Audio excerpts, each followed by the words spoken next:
Матурантите повторно се потеа, не од високите температури, туку од државната матура. Во сите средни училишта во регионот се полагаше странски јазик. Беа пријавени вкупно 156 ученици да полагаат странски јазик, односно англиски или германски јазик. 152 ученици полага англиски јазик и 4 ученици полага германски јазик. Денес полага 158 ученика. Се беше во ред, на време се започна со полагањето, гледаме учениците задоволни, ние задоволни. За училиштата проблеми немаше. Ги имаше ли за матурантите? Полагаме матура англиски, пред тоа се добро подготвиме, матурата беше лесна и мислам дека ќе положим. Не беше тешко, се подготвувавме претходно и беше лесно. Имаме 180 минути.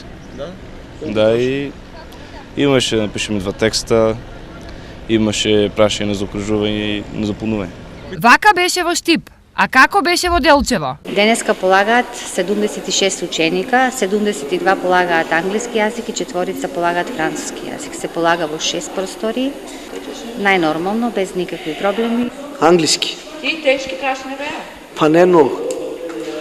Задоволен си? Прилично да. Па не беше многу тешко, меѓутоа имаше доста некои двосмислени прашања и не знам, лесно беше. Читањето малку беше потешко, инаку добро е. Пред да му кажат збогум на средното училиште, матурантите ќе се подадат уште 2 пати, и тоа на 17 и 19 јуни.